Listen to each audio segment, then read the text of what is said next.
Face पर वो आ रहा है ना।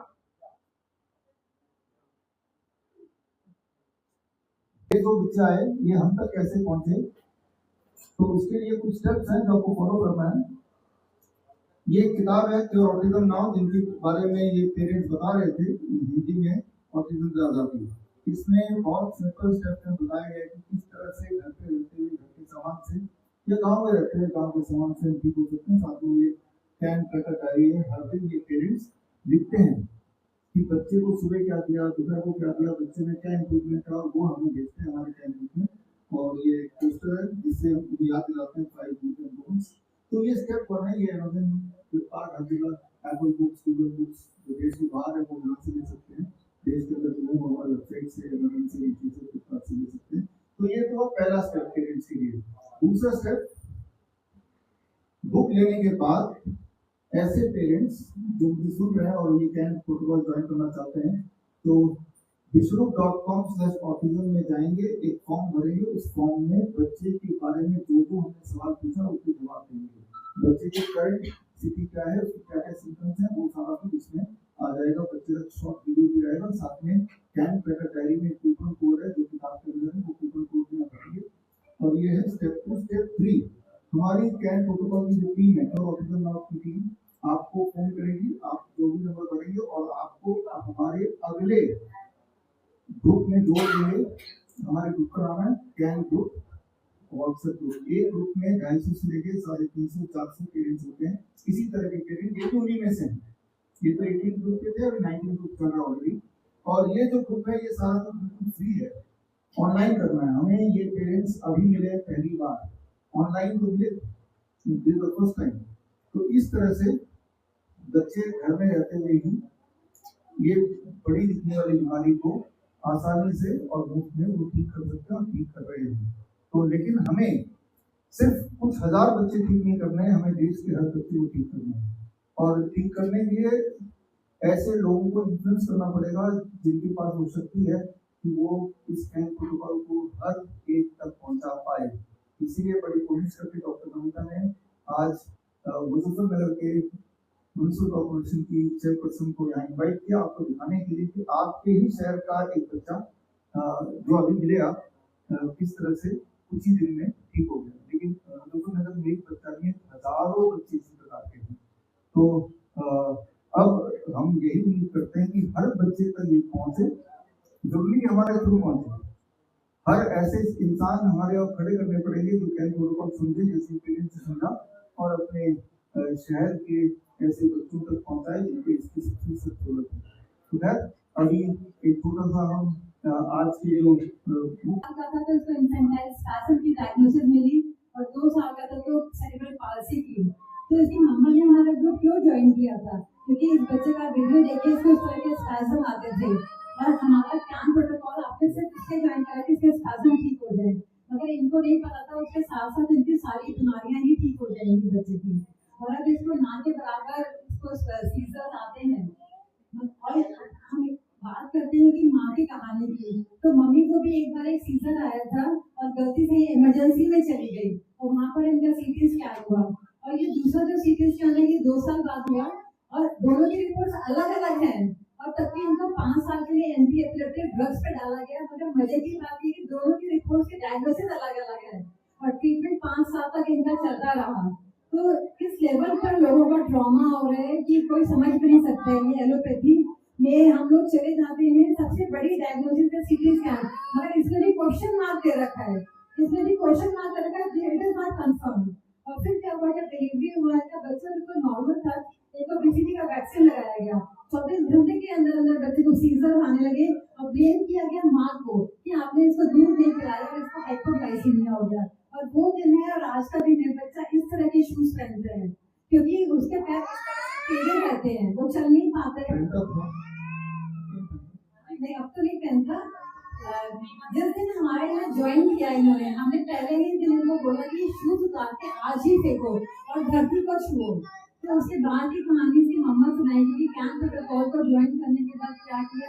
मतलब 24 घंटे बच्चा इस तरह के शूज में रहता था और डॉक्टर ने इतना डरा दिया था कभी उसे धरती को भी नहीं छुआ था और इसके ऊपर वो 2 नंबर बड़े साइज के जूते पहन के रखता था।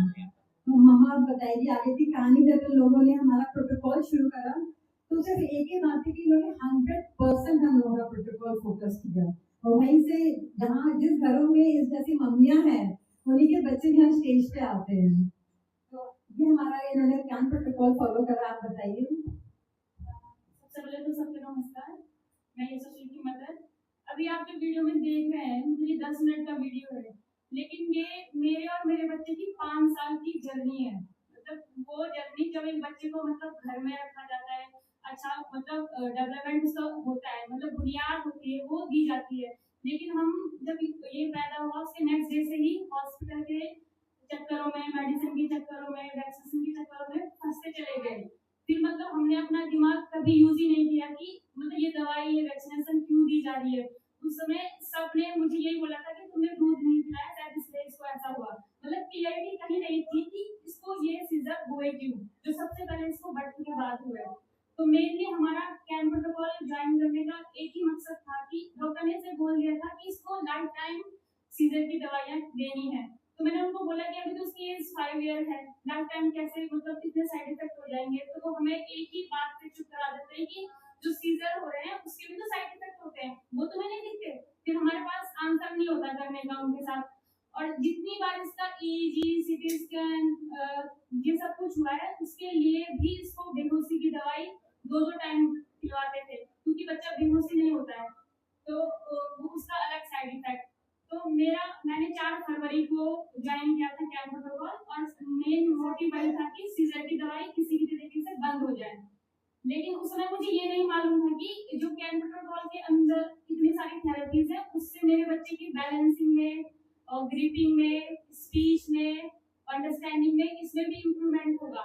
तो क्योंकि इसने 5.5 साल का हो गया है, ये पैदा होने से और 5 साल तक, ये 5.5 साल तक इसने कभी ऐसे नंगे पैर रखा नहीं, पैर घर में भी नहीं रखा।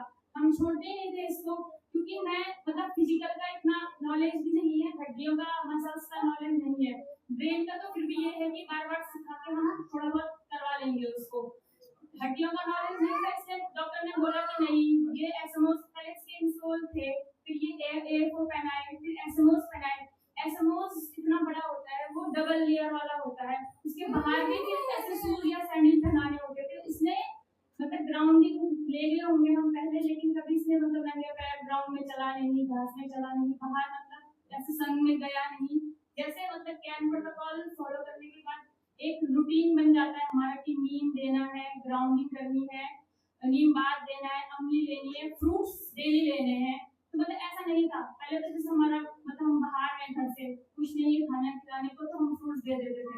ऐसा नहीं था कि पर्टिकुलर एक टाइमिंग नहीं है कि देना ही देना है। लेकिन कैन प्रोटोकॉल सबसे पहले मतलब वही था कि मैम ने बोला कि शूज मत पहनाओ, तो मैंने सबसे पहले वही किया कि शूज हटा दिए उसके, और जितना हो सके उसे ग्राउंडिंग कराई। तो ग्राउंडिंग के 3 दिन बाद ही मतलब उसकी स्पीच में क्लियरिटी आई, और जो मतलब बैलेंस है, क्योंकि एसएमओस पहनता था तो ठीक चल रहा है, लेकिन एसएमओस उतारा तो ये पैर ऐसे हड्डियां ऐसे हो जाती थी, तो बैलेंस नहीं बन पाता था उसका। बहुत तेज चलता था तो मुड़ता था फिर गिर जाता था। तो ये बैलेंस आया है उसका, क्योंकि अब उसको भी मतलब लगा ना कि मैं कुछ चीज छू रहा हूँ। अभी तक तो उसने डबल शूज पहने हुए थे तो उसकी जो पैर थे वो टच ही नहीं कर पाते थे जमीन को। तो दूसरा सबसे पहले जब भी आप ये कैन प्रोटोकॉल के अंदर में सबसे पहले नीम थेरेपी है, तो ये उठता है और सीधा मतलब ग्राउंडिंग के लिए जाता है। उसके बाद नीम लेता है, फिर वीआईपी डाइट फ्रूट्स लेता है, फिर मतलब उसके बाद अमली वगैरह लेता है। मतलब जितना भी उसके अंदर जितने भी थेरेपीज है मैंने वो 100% फॉलो किया है, और कोशिश ये की है कि जो ऑर्गेनिक हो। मतलब इसके लिए मैं अपने घर चली गई, स्पेशली जहाँ मुझे ये चीजें मिल सके। तो जो जिसके घर में जो चीज होगी वही चीज लेके आए हम इसके लिए, चाहे वो टमाटर हो गए, पुदीना। काव्यांश को अगर देखेंगे 5 साल का बच्चा है, और वो ऑटिज्म और एडीएचडी का, स्पीच में दिक्कत, hyper active, poor social interaction, command follow नहीं करना, पुअर अंडरस्टैंडिंग, यही होती है सारी दिक्कतें तो हमारे साथ में है। और ये बच्चा अभी देख रहे हैं बिल्कुल अच्छा बात कर रहा है, हेलो भी कर रहा है, लेकिन पहले की अगर वीडियो देखें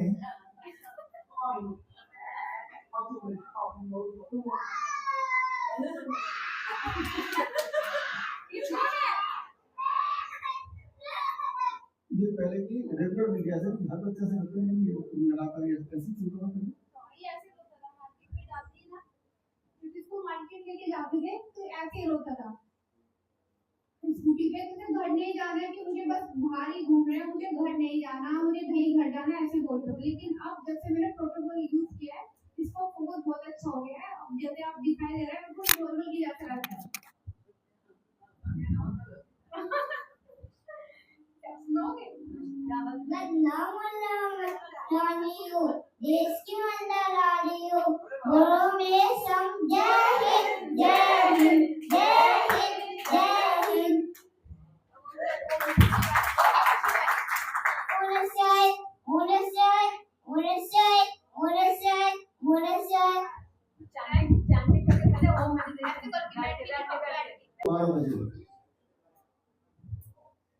और आज हमारे बीच आज के चीफ गेस्ट मीनाक्षी स्वरूप जी मौजूद हैं। म्यूनिसिपल कॉर्पोरेशन ऑफ मुजफ्फरनगर से आई है, चेयरपर्सन है, और एक खास मकसद से हम लोग सब यहाँ पे हैं। और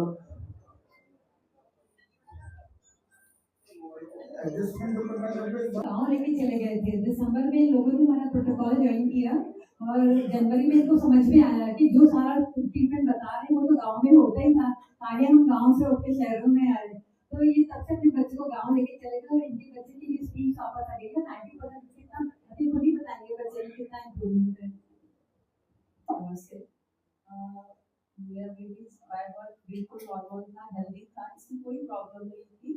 1.5 साल तक ये बहुत हेल्दी था, बहुत अच्छा था। टाइम से चलना, टाइम से बोलना, मम्मा पापा इसमें भी बोलती थी, जैसे सोनी होता कोई टाइम नहीं खाता था, सब कुछ करता था, बिल्कुल नॉर्मल था।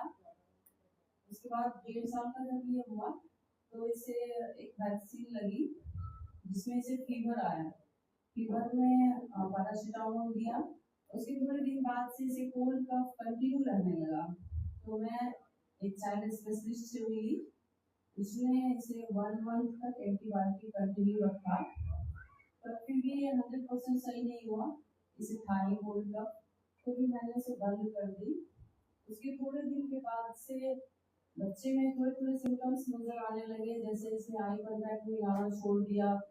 हम इसे कुछ बोलते थे तो ये कोई रिस्पॉन्ड नहीं करता था, एंड इसकी स्पीच भी चली गई, बोलना बिल्कुल बंद कर दिया, कुछ भी नहीं बोलता था।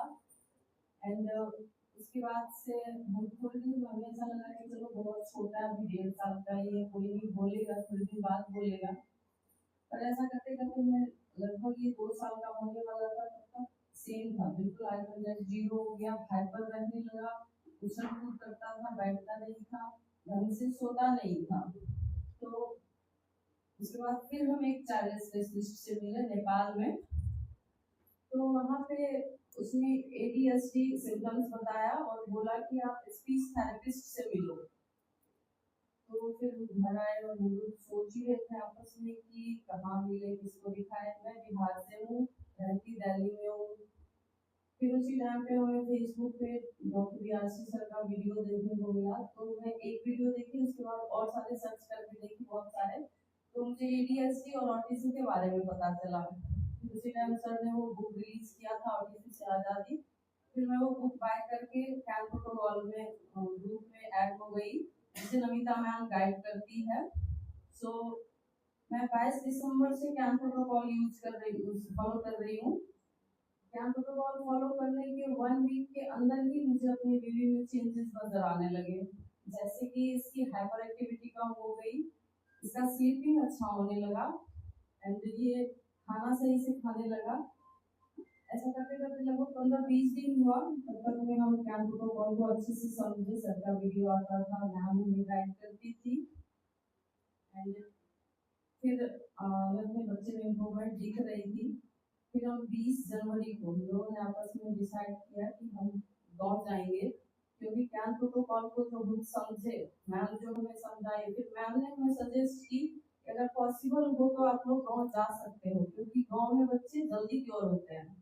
गाँव में वो मिट्टी और चूल्हे का खाना, अपने खेतों का साग सब्जी, सब कुछ खुला वातावरण, सब चीज अगर वो मिलेगा तो बच्चे जल्दी क्योर हो जाएंगे। फिर हम गाँव गए, गाँव में हम कैन प्रोटोकॉल कंटिन्यू रखे और मैम की कही हुई बात सही हुई, बच्चे में बहुत अच्छे से इम्प्रूवमेंट आने लगी। 1 मंथ के बाद इसकी आई कांटेक्ट आने लगी। अभी तक मतलब हमने 8-10 लाख, ये केवल थेरेपी है, थेरेपी पे लगा दिए होंगे। और हम अपने शहर से दूसरे शहर में गए इसके थेरेपीज के लिए, उसका खर्चा तो मतलब बहुत ज्यादा है।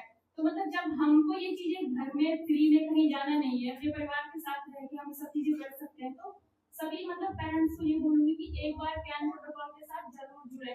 और साथ में मतलब सर का और मैम का बहुत धन्यवाद कि उन्होंने हमें इस चीज से इंट्रोड्यूस करवाया। मुझे दुख इस बात का है कि मतलब हम 5 साल में हमें ये चीजें पता चली, इतनी लेट पता चली। क्योंकि मैं पहले जब 6 मंथ का था, हम गांव में ही रहते थे जॉब में, तो वहाँ सब चीजें हमको मिल जाती थी नेचुरली। लेकिन इसको सीजर हुए, फिर हम यहाँ हॉस्पिटल के चक्कर में पड़ गए। तो अब ये होता है कि ये चीजें अगर हमें 5 साल पहले या 3 साल पहले पता चल जाती, तो अभी तक जितना इसका डिले हुआ है हर चीज, वो मतलब अभी तक काफी इम्प्रूव हो जाता। तो दूसरा, मैम ने हमें मतलब एक मदर की तरह गाइड किया। मैंने केवल अपने बेटे की लिए किया है, लेकिन मैम ने इतने सारे ग्रुप हैं, इतने सारे माएँ हैं, बच्चे हैं, उन सबकी माएँ, मतलब ऐसा नहीं है कि जैसे किसी को दिक्कत होती है तो हम मैसेज डाल देते तो मैम तुरंत रिप्लाई कर देती है। अगर यही रिप्लाई अगर हमें डॉक्टर के पास जाना होता तो 500 रुपए पहले फीस देनी होती है उनकी, उसके बाद वो हमें कुछ बताते हैं, और उसके बाद भी उसमें भी मतलब हम क्वेश्चन नहीं पूछ सकते उनको कि आप ऐसे क्यों कह रहे हो, हमें चुप करा देते हैं। तो मतलब ये है कि फ्री में ये चीज मिल रही है तो इसको यूज करें, और अपना पैसा समय सब बचाने को तब भी हमें कैन प्रोटोकॉल के साथ जुड़ना चाहिए। और दूसरी बात, जहाँ थेरेपीज है, तो थेरेपी से अगर इम्प्रूवमेंट होता बच्चों में तो थेरेपी सेंटर कम होते, रिड्यूस होते। मैंने 3 साल में अपने सामने इतने थेरेपी सेंटर देखे कि हर गली मोहल्ले में मतलब एक थेरेपी सेंटर खुला है। हमें भी तो पता नहीं, पेरेंट्स एक जगह जाते हैं, वहां से होकर दूसरी जगह, और उनमें मतलब ये नहीं है कि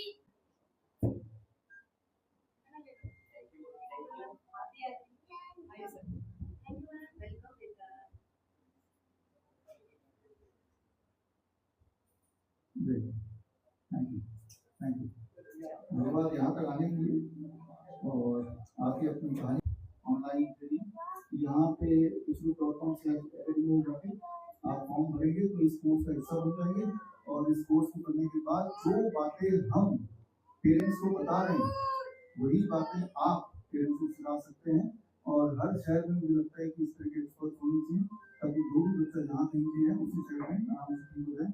आपसे तो खैर हम पहली बार आती है ना, ऑनलाइन ही हो गया तो आप समझ रहे हो कि आसान होगा, बहुत मुश्किल होगा तो कर ही नहीं पाते आप।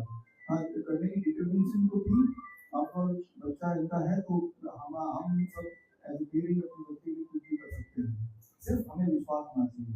और विश्वास आपको हो, इसलिए उत्तराखंड से चल के सिर्फ सारी पेरेंट्स के दिमाग में विश्वास जगाने के लिए आप यहाँ पे आए। आपका बच्चा तो ठीक हो गया, फिर भी यहाँ क्यों आए, ताकि आपके माध्यम से मैसेज लोगों तक पहुंचे कि ये पॉसिबल है, ठीक है, तो प्रिवेंटेबल है, और अगर हो ही गया तो ये क्योरेबल भी है। और आप देख रहे हैं बच्चा कोई उस तरह के स्पेशल जूते पहने नहीं है जैसे पोलियो वगैरह में पहले पहना जाता था, अगर आपने देखा होगा आज से 30 साल पहले। और बच्चा चल पा रहा है, दौड़ पा रहा है, और सीढ़ियाँ भी चल के आया था जैसे कि कोई और बच्चा आता है। तो ये अपने आप में बहुत बड़ा एक सबूत है। तो मैं उम्मीद करता हूँ जो भी लोग सुन रहे हैं ये मैसेज आप उन पेरेंट्स को जरूर पहुंचाएं जिन पेरेंट्स को इसकी सदा जरूरत है, कैन प्रोटोकॉल की जरूरत है। और आप जिस प्रेमिसेस में आप सब पत्रकार हैं, जाने से पहले किताब जरूर लेके जाइएगा। जाना अभी नहीं है, अभी तो शुरू हुआ है कार्यक्रम। तो ट्रेलर था जो आपने देखा, हालांकि आपका बहुत टाइम नहीं हुआ। इसमें इस किताब के फ्रंट में ही पूरा चैलेंज यहाँ पे दिया हुआ है, और इस चैलेंज के अगेंस्ट जो सबूत है इस किताब में है। बोलने का मतलब है जहाँ से आज की बात शुरू की थी, समाज में, हर समाज में हमेशा कुछ न कुछ सुपरस्टिशन होते हैं, जो विश्वास होता है जो समाज को रोकता है, उस समाज को खत्म करता है। आज के समाज के जो अंधविश्वास है, जो इंसान को खत्म कर रहा है, आने वाले जनरेशन को खत्म कर रहा है, वो इसमें है। और वो सोल्यूशन क्या है वो इस किताब में है। ये किताब फिलहाल हर जगह अभी इस वक्त अवेलेबल है, चाहे वो Flipkart, Amazon, Meesho, Google books, Apple books या फिर मेरे वेबसाइट में आप लोग यहाँ पर में आपको पैसे मिलने वाली है। तो अब आज का जो समय है, ये मौसम, ये महीने की हम बात कर लेते हैं। इस महीने की बात कर लेते हैं, एक ऐसी बात जो आप सबको यहाँ बैठे हैं या जो ऑनलाइन देख रहे हैं, आज अपने घर में इम्प्लीमेंट करना है, क्योंकि आम का सीजन है। 7 चैलेंजेस या 7 सुपरस्टिशन पर मैंने आज बात कर ली, जो पहले भी मैंने बात की थी, जो किताब में दर्ज है।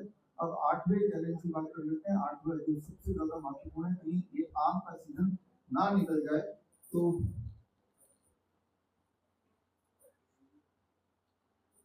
ये एक सुपरस्टिशन है, एक अंधविश्वास है कि डायबिटीज पेशेंट आम नहीं खाना खाएं। डायबिटीज पेशेंट अगर आम खाएंगे तो उनकी शुगर लेवल बढ़ जाएगा। तो इसलिए बहुत इम्पोर्टेंट है कि आपको ये 8वें सुपरस्टिशन से मैं रूबरू कराऊं। अब आपने देखा आपके घर के आसपास, आपके घर में भी हो सकता है डायबिटीज के पेशेंट को आम का सीजन आ गया, मेरे हाथ में आम है, पकड़ना पड़ेगा। अब इसमें देखेंगे ये सफेदा हो गया है, दशहरी भी है, तोतापरी भी है। कौन सा आम डायबिटीज के पेशेंट खा सकते हैं? और ये सिंधु भी है, और ये कौन सा है? हमाम है। तो ये 5 तरह के आम है। आम तो सैकड़ों तरह के होते हैं। अगर डायबिटीज पेशेंट, आम अधिकतर लोगों का फेवरेट फ्रूट होता है, लेकिन डायबिटीज के पेशेंट को आम खाना ही है तो कौन सा आम खाएंगे? पहली बात तो ये, जैसा उनके दिमाग में भूली रहेगी डायबिटीज हो गया है आम नहीं खाना, डायबिटीज हो जाएगा आम नहीं खाना, लेकिन खाना ही हो तो क्या खाएंगे, कैसे खाएंगे, उसकी बात करेंगे 2 मिनट में। अब अगर यही बात डॉक्टर से पूछेंगे, किसी भी डॉक्टर से, एलोपैथी के डॉक्टर से, यही प्लेट लेके जाएंगे कि मुझे आम खाना है, इनमें से कौन सा आम खाऊं? एक आम तो मैं खा के ही रहूंगा, चाहे ना कभी भी ना मर जाऊं, मेरी ब्लड शुगर लेवल कुछ भी। तो वो जो डॉक्टर है पहले तो डराएगा, तो देखेगा पेशेंट मान नहीं रहा, तो उनमें से एक आम को चुनेगा, तो कौन सा चुनेगा? जो थोड़ा हरा दिख रहा है ना, कि अब ये कच्चा है तो चलो ठीक है।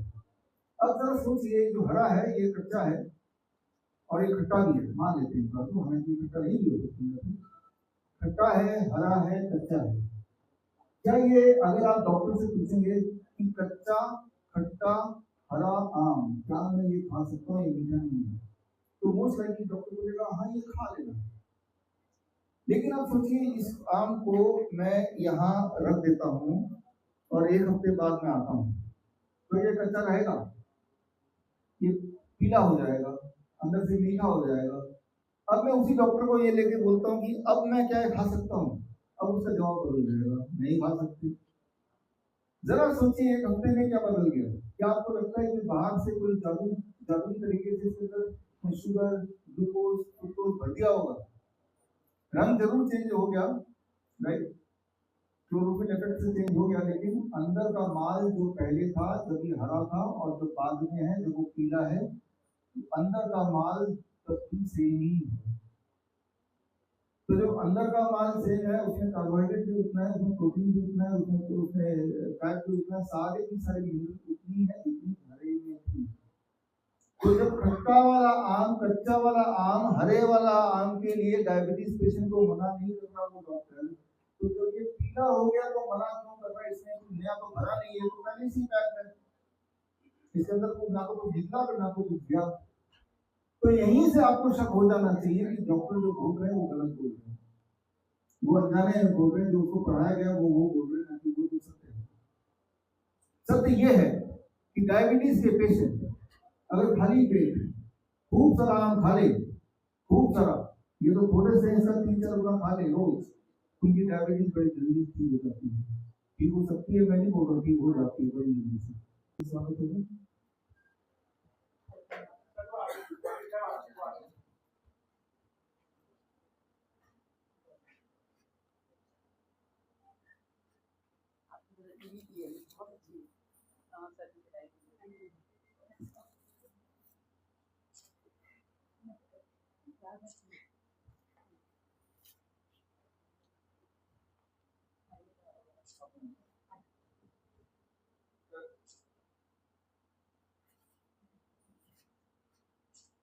हमारी कैंट टीम को मैं इन्वाइट करता हूँ, कैंट के डॉक्टर्स और हमारी पूरी टीम जाएं और इस ये चैलेंज 15 में से 21 में 7 दिन का डायबिटीज मैंगो चैलेंज। 7 दिन आम खा के कैसे डायबिटीज को भगाना है, ये चैलेंज है। इस चैलेंज में आपको खूब सारे आम खरीदने पड़ेंगे अपने पसंद के लीजिए। ये तो हो गया पहला स्टेप। दूसरा स्टेप, आपको अपने 7 दिन के लिए डाइट को केमिकल फ्री करना ही होगा। Chemical free, pesticide free, fertiliser free, यानी कि ऑर्गेनिक कर दीजिए 7 दिन के लिए। इवन ऑयल फ्री कुकिंग करनी पड़ेगी बिना तेल के 7 दिन के लिए। तो वो कैसे करेंगे, उसके लिए हमने एक खास डब्बा तैयार किया है। ये है बॉस किट। ये बॉस किट आप देख रहे हैं, ये बॉस किट है। इसमें बॉस का मतलब B for blood pressure, O for obesity, S for sugar और दूसरा ऐसे स्टिफनेस। तो इस किट में 1 महीने का सामान है। 5 तरह के मिलेट्स हैं, 8 तरह के दालें हैं और 5 तरह के मसाले हैं, रॉक सॉल्ट भी है और इसके अलावा नीम के पत्ते का पाउडर, नीम के छाल का पाउडर। 1 महीने का एक इंसान का जितना राशन है वो है। अगर एक घर में 4 लोग हैं तो 4 लोग मिलकर 1 हफ्ता ये पूरा खा सकते हैं। ये सारा केमिकल फ्री है। इवन 7 दिन के टूथपेस्ट भी नहीं यूज करना है। नीम का पाउडर बनाना है, उसकी विधि इसके अंदर दिया, सामान भी इसके अंदर दिया है। और इसमें एक क्यूआर कोड दिया हुआ है, मेरा क्यूआर कोड। इस क्यूआर कोड को जब स्कैन करेंगे तो आपको पता चलेगा कि कुकिंग करनी है ऑयल से नहीं, ऑयल फ्री, 0 ऑयल। और कुकिंग करना है बिना तेल के। तेल की जगह उसी तेल के बोतल में पानी डाल देंगे, पानी से वैसे कुकिंग होगा जैसे तेल से होता है। खाने वाले को पता नहीं चलेगा, बनाने वाले को पता चलेगा। बस खाना टेस्टी होगा, आपको खाने का टेस्ट होगा, वो सब्जी का टेस्ट होगा, वो दाल का टेस्ट होगा, वो मसाले का टेस्ट होगा। अब जो टेस्ट होता है वो तेल का टेस्ट होता है। और वो जो केमिकल फ्री हो गया है और इससे, और बाकी आम आपको सुबह खूब सारे खाने ही है, तो वो आम का प्रोटोकॉल प्लस ये डाइट। और ये जब करेंगे और ऐसा 1 हफ्ते तक करेंगे और हमसे जुड़ के करेंगे, तो इसके लिए स्टेप 1 आम खरीद लीजिए। स्टेप 2 ये डब्बा खरीद सकते हैं। कहाँ से? अमेज़न से, मीशो से, फ्लिपकार्ट से, या हमारे विश्वरूप.com में जाकर के शॉप में जाकर खरीद सकते हैं। 990 का है, मतलब जितना राशन आप वैसे भी बाजार से खरीदते हैं पेस्टिसाइड वाला, उसमें जो खर्चा करते हैं उतने में ही केमिकल फ्री खाना आपको मिल रहा है। प्लस आप जब ये खरीदेंगे तो उसके बाद ये जो फोन नंबर है इसको 9560979433 इस व्हाट्सएप नंबर पे जब ये डब्बा आपके हाथ में आ जाएगा तो डब्बे के साथ फोटो आपको खींच के व्हाट्सएप कर देना है। तो हमें पता चल जाएगा कि आप तैयार हो चुके हैं, आपको ये डब्बा भी आ गया, आम आ गया होगा। अब 15 तारीख से लेकर 30 तारीख तक आपको मैं और मेरी टीम मॉनिटर करेंगे व्हाट्सएप ग्रुप के माध्यम से, और हर दिन आपको मॉनिटर करेंगे। और उम्मीद ये है, जैसा आप देखेंगे कि आपका ब्लड शुगर किस तरह से स्थिति नीचे जाता है, जिससे एज ए रिजल्ट होता है दवाइयों को भी टेपर डाउन करना होगा, इंसुलिन को भी टेपर डाउन करना होगा। मोस्ट लाइकली बाय 7 डेज ना तो आपकी दवाइयां बचेंगी, ना इंसुलिन की जरूरत पड़ेगी और ब्लड शुगर बिल्कुल कम होगी। तो ये 7 दिन का चैलेंज है। और चैलेंज में मान लो ऐसा नहीं हुआ तो क्या होगा? अगर तो ऐसा नहीं होता है, अगर आपका ब्लड शुगर बिल्कुल नहीं होता है, दवाइयां नहीं छूटती हैं, तो चैलेंज में ऐसा होगा कि जो आपने 990 रुपीज का ये खरीदा और खाया, ये पैसा हम आपको वापस कर देंगे। चाहे आपने अमेज़न से खरीदो, मीशो से खरीदो, फ्लिपकार्ट से खरीदो, फैंसी से खरीदो, ये पैसे हम आपको पहुंचा देंगे, आपको जो भी आप बैंक अकाउंट कर देंगे। मुझे पता है कि इस चैलेंज से एक खतरा मेरे लिए ये हो सकता है कि कोई इंसान हो, उसका सब कुछ ठीक हो गया, तब भी वो बोलेगा नहीं चला कि से भाई मेरा तो ठीक नहीं हुआ। तो वो खतरा मैं ले ही रहा हूँ, क्योंकि यही एक तरीका है लोगों को ये बताने का, उनको विश्वास दिलाने का कि आप ठीक हो सकते हैं। जरूरी नहीं कि ये डब्बा आप हमसे खरीदते हैं, हम तो इससे भी बोल रहे हैं कि आपको ऑर्गेनिक लेना है।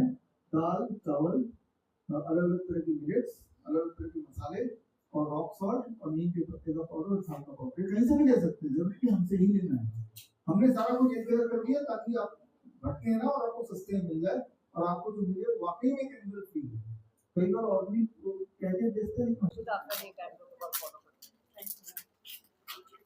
तो आपके पहले ये चीजें इट्स अनबिलीवेबल। बिना दवाई के आप फॉलो करेंगे मैम, आप से इंसुलिन की जो दिक्कत चल रही थी वो बड़ा आराम से खत्म हो सकती है। तो आज के समाज में एक बहुत बड़ा सिचुएशन है कि फल से हमें नुकसान हो सकता है या हो जाता है, और ये सिर्फ डायबिटीज के कॉन्टेक्स्ट में नहीं है, ये किडनी पेशेंट्स के लिए भी डॉक्टर तो मना करते हैं कि भाई आप फल मत खाओ, आप कच्ची सब्जी मत खाओ, आप पालक मत खाओ, टमाटर मत खाओ, जिन चीजों से उसकी किडनी ठीक हो सकती है वो सारा कुछ मना कर दिया है और ये इंश्योर कर दिया कि बीमार इंसान बीमार ही पड़ा रहेगा। तो ये हमारा 8वां चैलेंज है, 8वां सुपरस्टिशन है। अब 2 और सुपरस्टिशन है जिससे हम बात को आगे बढ़ाएंगे और खत्म करेंगे। 9वां सुपरस्टिशन आज का तारीख में कि आयुर्वेद नेचुरोपैथी उतना तेज नहीं है जितना तेज हो सकता है एलोपैथी है। अक्सर दिमाग में कि आयुर्वेद तो बड़ा धीरे काम करता है, नेचुरोपैथी तो बड़ा स्लो काम करता है, एलोपैथी बिल्कुल फास्ट काम करता है। दिमाग में यही भरा हुआ है ना, हमें तो जल्दी रिजल्ट चाहिए। ये एक सुपरस्टिशन है, एक अंधविश्वास है। और जहां तक रहा सवाल आपके खुद के एक्सपीरियंस में एलोपैथी बड़ा धीरे काम करता है, तेज काम नहीं करता है, तो उसका कारण मैं आपको बताना चाहता हूँ कि आयुर्वेद क्यों तेज काम नहीं करता, आयुर्वेद कैसे तेज काम कर सकता है। इसका उदाहरण आप समझेंगे तो आपके होश थोड़े बहुत उड़ जाएंगे। इसके लिए मैं उदाहरण देकर बात करता हूँ। आयुर्वेद में 60 संग्रह में जो आयुर्वेद टेक्स्ट है आपके आंखों के सामने आप देख रहे हैं, इसमें मान लो ब्रह्मी ऑयल है जो मेमोरी इनहेंसर है, स्ट्रेस रिड्यूसर है, कई सारे इसके फायदे हैं। लेकिन ये दवा भी है और ये जड़ी बूटी भी है, इसको अगर हम यूज करेंगे तो बड़ी तेजी से आपको राहत मिलती है। लेकिन ये तो इसमें लिखा हुआ है, लेकिन ऐसा होता हुआ दिखता नहीं है। क्यों नहीं दिखता है? क्योंकि इसमें जो जो इंग्रेडिएंट दिए हैं, जैसे तिल का तेल यूज करना है और बाकी जो जड़ी बूटी यूज करना है, लेकिन इन रियलिटी जब बाजार में सामान बन के आता है, जैसे ये ब्रह्मी आटा तेल आया है, ये डाबर का है, ये जब बनाया जाता है ये समझना होगा क्या इसमें वही दिया गया है जो हमारे आयुर्वेद में लिखा है। जो आयुर्वेद में लिखा है जैसे बनाना है वैसे ही बनाएंगे तभी उसे ब्रह्मी ऑयल बोलेंगे। तो वैसे बनाया गया है जैसे इसमें बोला है तिल का तेल, लेकिन इसमें तिल के तेल की जगह लिखा है मिनरल ऑयल, यानी कि LLP, light liquid paraffin. Light liquid paraffin क्या होता है? डीजल पेट्रोल का ही एक और रिफाइंड वर्जन होता है। तो यानी कि डीजल और पेट्रोल उसी का रिफाइंड वर्जन वो इसमें डाला गया है। उसमें ये तिल का तेल ना डाल के वो डालने से नुकसान क्या है ये आपको समझना पड़ेगा। कि मान लो LLP यानी कि liquid mineral oil, mineral oil अगर इसमें होगा तो ज्यादातर इंडियन मैन्युफैक्चरर LLP यूज करती है, ना कि जो यहाँ पे वर्णित है वो। अब जब मिनरल ऑयल मतलब जो पेड़ पौधों से तेल नहीं आया, जो नीचे से तेल निकाला गया जैसे डीजल पेट्रोल होता है, अगर वो मिलाएंगे फिर जड़ी बूटी मिलाएंगे तो वो कुछ इस प्रकार काम करेगी कि मिनरल ऑयल अगर बॉडी में लगाते हैं तो रेनकोट की तरह स्किन के ऊपर कोटिंग कर देती है। अब इसके ऊपर मैं कितना भी मसाज करूं जड़ी बूटी लगा के, क्या आपको लगता है जड़ी बूटी इस पॉलिथीन से पेनिट्रेट होके हमारे स्किन के अंदर जा सकती है? नहीं जा सकती। क्यों? क्योंकि ये पॉलिथीन का कोटिंग है। तो मिनरल ऑयल अगर डालेंगे और उसके साथ जड़ी बूटी डालेंगे तो मिनरल ऑयल आपके सिर में कोटिंग कर देगी और जो जड़ी बूटी है जो अंदर तक पेनिट्रेट करना चाहिए वो जाएगी ही नहीं।